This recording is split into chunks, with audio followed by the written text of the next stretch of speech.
Hi all, I have a very interesting Blitz game to show you today, and it actually has no increment. Most of the Blitz that the professional chess players play are usually with increment. The St. Louis Chess Club have been experimenting with a variety of tournaments, and in 2017 there was a Champions Showdown tournament.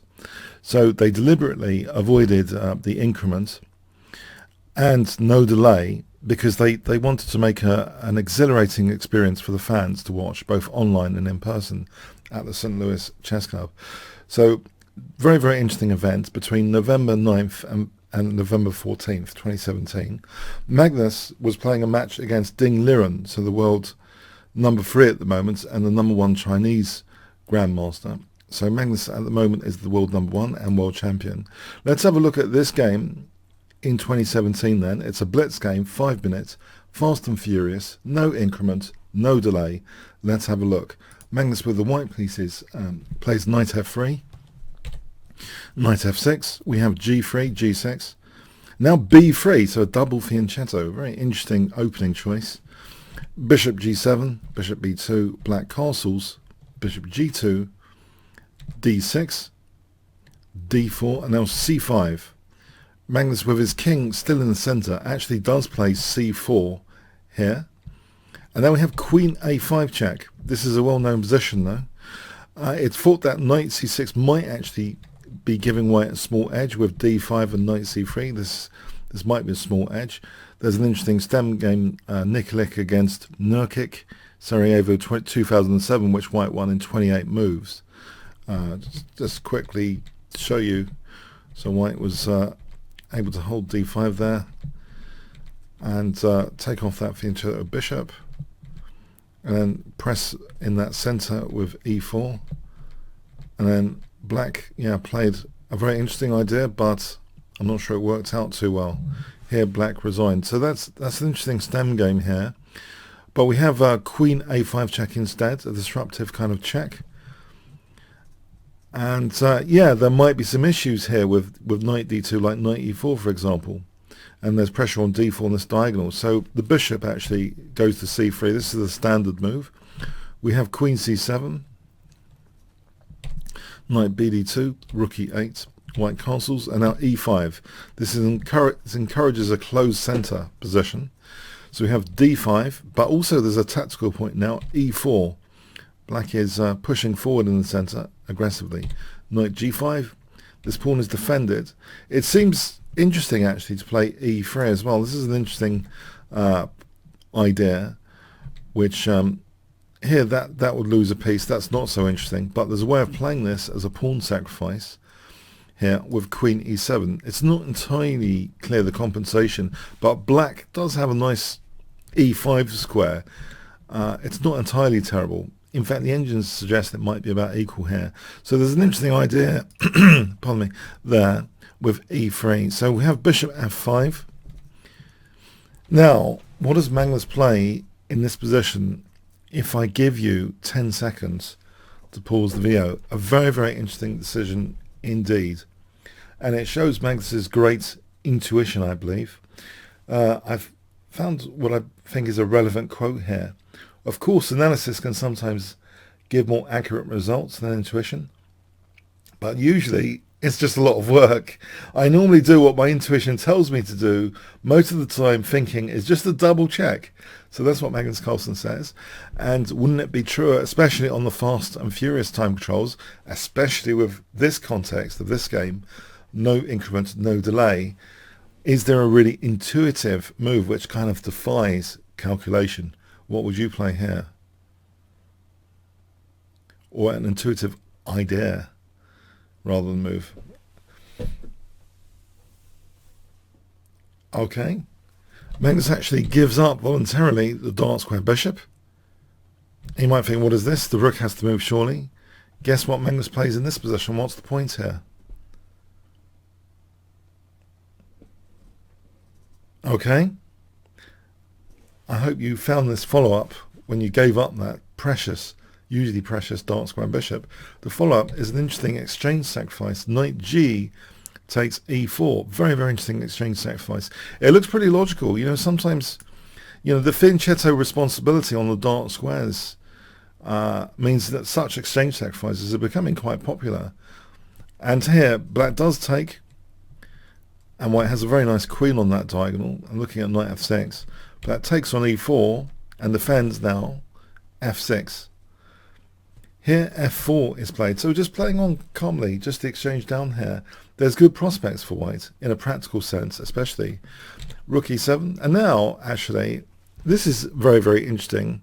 Guess what is played here? 10 seconds, white's playing here.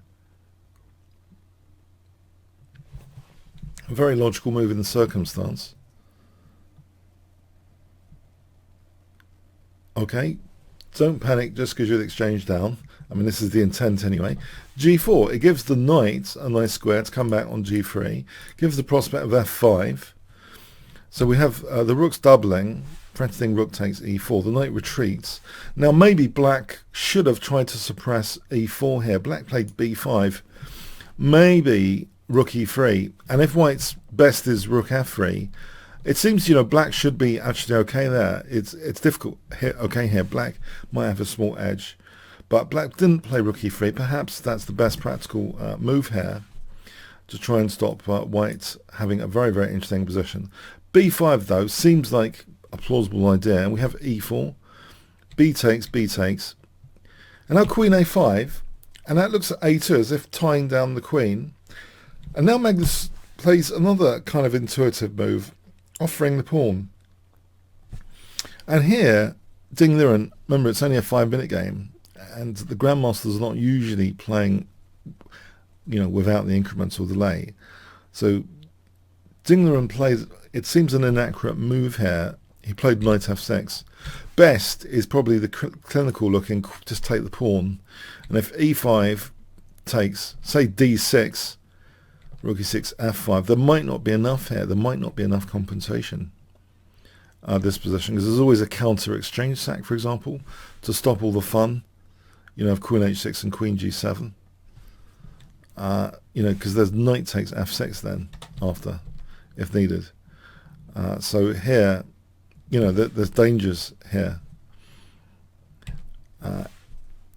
In this position, if queen h6, knight takes f6, rook takes f6, and there's all sorts of options now for black, which look really dangerous. Black's got loads of pawns, and may actually be better here, significantly.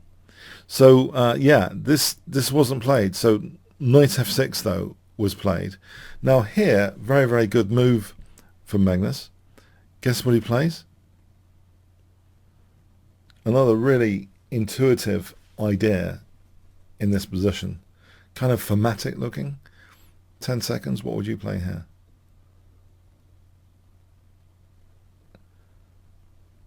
Okay, it looks like a thematic break. e5. Okay, so black takes there. I mean, moving the knight back is encouraging things like e6 and trying to open up the d5 square, for example. There's lots of interesting possibilities there. So black takes f5 though, and now this means queen g5. This really justifies the idea of queen c1. The queen g5 is a big idea. And black desperately plays knight takes g4 here. If queen a6, very, very interesting, g5, and then taking here, this position is actually rather dangerous with that form pawn. After d6, for example, bishop takes b7. So what does black play here? If white reaches this position, let's say rook d7, can you see what white can play in this line? Okay. g6, so that's got menacing ideas like queen h6. And if black tries to get to the f8 square in time, so queen h6, for example, queen f8, there's bishop d5, and there's other issues here with black's king. Yeah, the pieces are kind of stuck. If there's a counter exchange sack, it doesn't really change the picture. The pieces are stuck, and white's winning material there.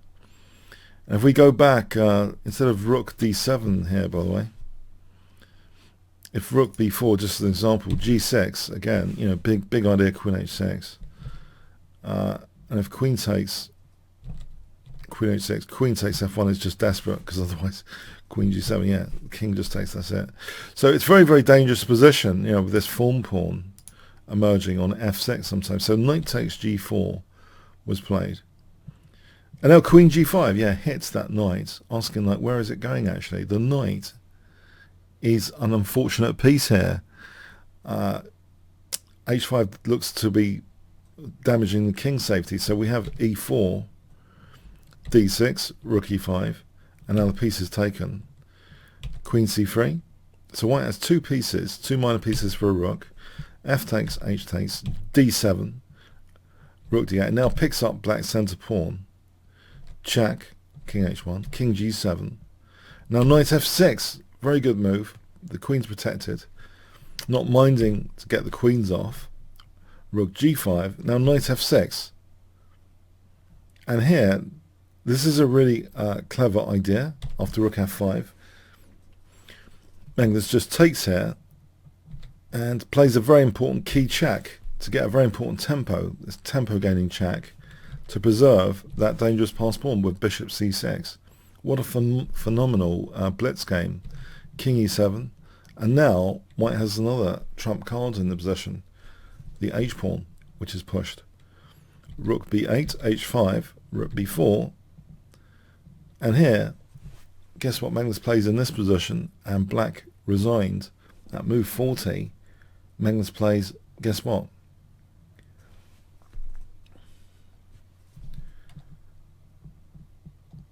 Okay. Great move, knight d6, just protects the pawn. The king can't take of d8. The game ended here, so just to put a few things on the board, that's just queening. We'll check. If check here, this is hopeless. Black can't really get behind this h-pawn. And this position with the h-pawn coming down is too much. The rook can't really cope. And if rook b8, then knight c8 check blocks that rook. And the h-pawn's pushed. And this is again hopeless. That h-pawn's a real winning asset here. It's going to be queening with check as well. So I'll take you to the game end position. So yeah, it's one of many interesting games from the Champions Showdown, the Blitz section. What a fantastic event by St. Louis, really showing, you know, even with such a brutal time limit, some very interesting games can be played. A really interesting, creative, intuitive exchange sacrifice. The e5 break, very thematic. And some precision there with the checks to make sure the d pawn is held on to. So a really great game there. And yeah, I think we should check out some more pretty soon on this channel. Hope you enjoyed this one. Comments, questions, likes, shares appreciated. And also check out Magnus Carlsen's first ever course, kingscrusher.tv/Magnus course, where you can find a great amount of footage, video footage and reasoning by Magnus on his first ever course. So he explains a lot of his key games. Really amazing course now is out at Chessball. kingscrusher.tv/Magnus course. Okay, thanks so much. Chess is simple. You just make the right moves.